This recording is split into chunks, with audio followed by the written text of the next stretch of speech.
Standard 7.1, identify an arithmetic or geometric sequence, find the nth term or specific term, number of terms, or common difference or ratio. So this is part 2 of Standard 7.1.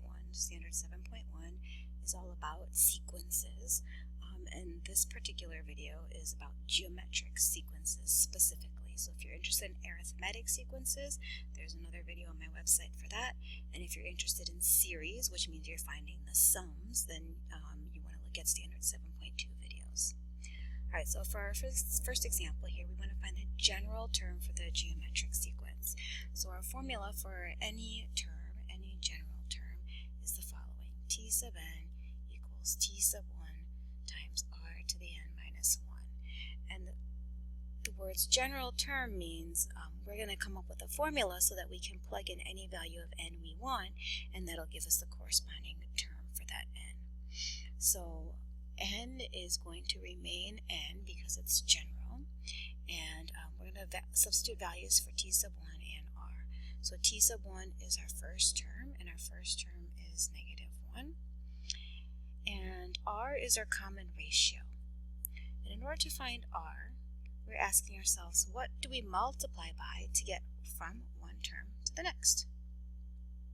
So in order to answer that question, sometimes it's obvious. You can look at it, like in this case, you can probably figure out that you're multiplying by 2.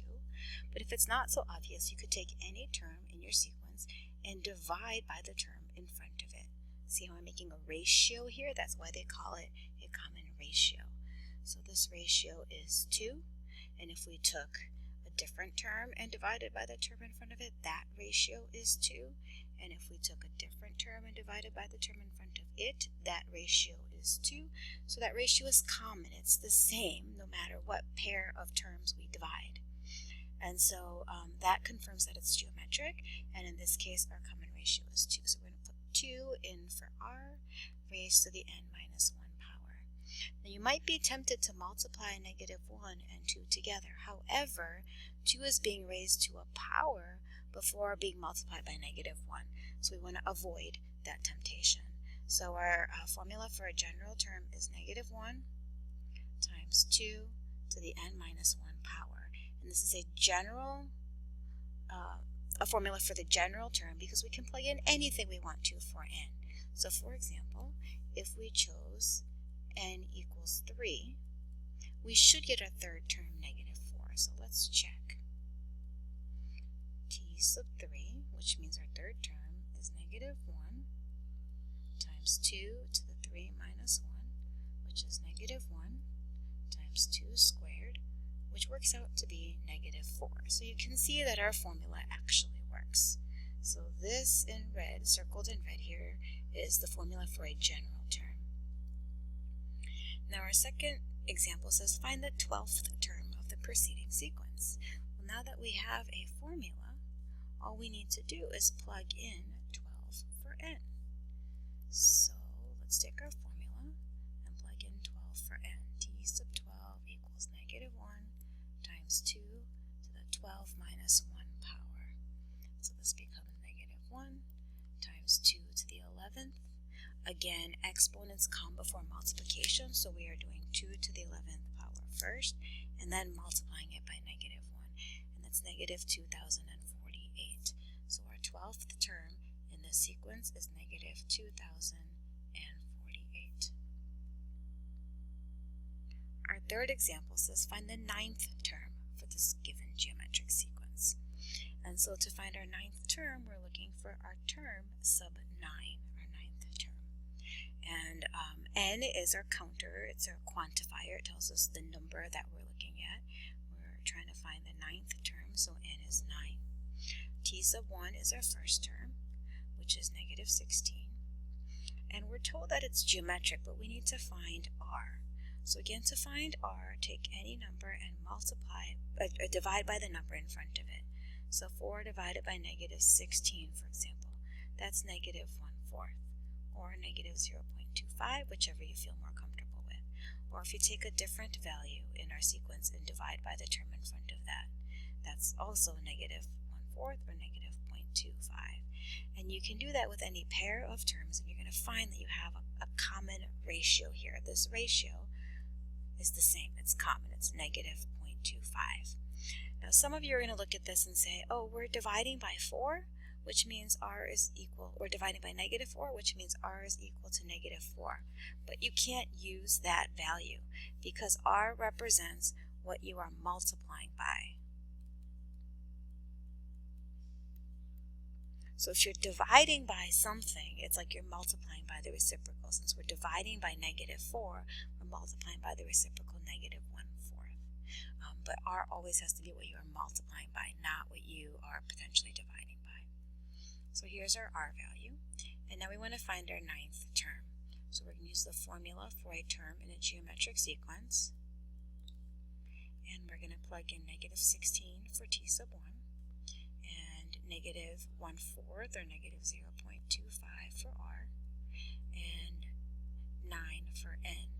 Now again, like in the previous example, exponents come before multiplication. So we're going to do negative 0.25 to the 8th power first, and then multiply by negative 16. Now your calculator is going to give you some weird looking answer. Mine gives me 2.44 with some numbers after it, and that's e negative 4. And that is kind of like scientific notation. It's 2.44 times 10 to the negative 4. Or that means let's take our decimal, move it 4 places to the left because it's negative. And if we do that, we're going to have 3 zeros and then 2, 4, 4. So either of these are acceptable answers. Now this is not an exact value because we did round a little bit. Alright, example 4. How many terms are in the sequence above if the last term is 1 over 1024? So we're taking our sequence, negative 16, 4, negative 1, 1/4, and we're going on and on until we get 1 over 1024.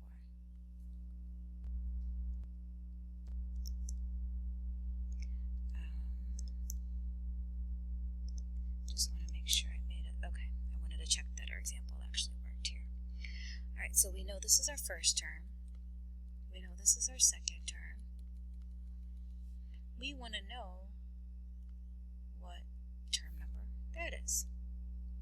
And so again, we're going to use our formula for the term of a geometric sequence times r to the n minus 1. T sub n is any term that we choose, and then the n in our formula goes with that term. So since we're trying to find the n for 1 over 1024, we'll use 1 over 1024 for t sub n. We'll use negative 16 for t1. We'll use r, we said was negative 1/4 or negative 0.25. And then our n is our variable. That is unknown, so we're going to leave it as n minus 1. Alright, so how are we going to solve this equation? And we can start by dividing both sides by negative 16.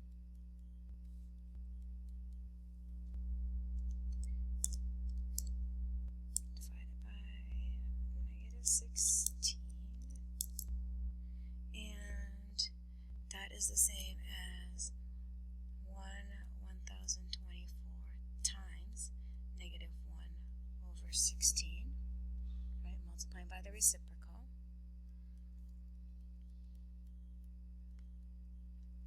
And so this becomes negative 1 over 1024 times 16, 16,384. Now we have to figure out what the heck n is, right? So let's take this number 16,384. If I start playing around in my calculator, can I write it as a power of 4? So that's 4 to the, I think, 7th power. Yep. So I'm going to change this to negative 1/4 to the 7th power equals negative 1/4 to the n minus 1. And how did did I get this 7th power? If I do 4 to the 7th, I get 16,384. I just played around with the numbers a little bit on my calculator. And I did this because then I can set, because my bases are equal, I can set the exponents equal to each other. I can drop the bases. So we know 7 equals n minus 1 and n equals 8. And so this is our 8th term here, 1 over 1024. I avoided using logs in this particular problem because you had negatives and you can't really take the log of a negative number. But if you chose to drop the negatives momentarily and you solved this equation using logs, you could write log base 1/4 of 1 over 16,384 equals n minus 1. And then your newer calculators, you have a button that will do that for you. Your older calculators, you have to do log of 16,384 over log of 1/4. And you're going to get 7 equals n minus 1 there as well, and n equals 8. Or you can just play around on your calculator. You could say, oh, I know my first term, and then just keep on dividing by 4s or multiplying by 1/4 and count how many times you're doing it until you get to this number. It should be 7 times, right? Because you're starting with the first one, and then 7 more will get you to the 8th one. So any way you do it, it's going to be n equals 8. You're trying to figure out what term number it is. It's the 8th term. So you can write as a common base, you can use logs, or you can just use brute force and count it out. Alright, this was standard 7.1 sequences, specifically geometric sequences.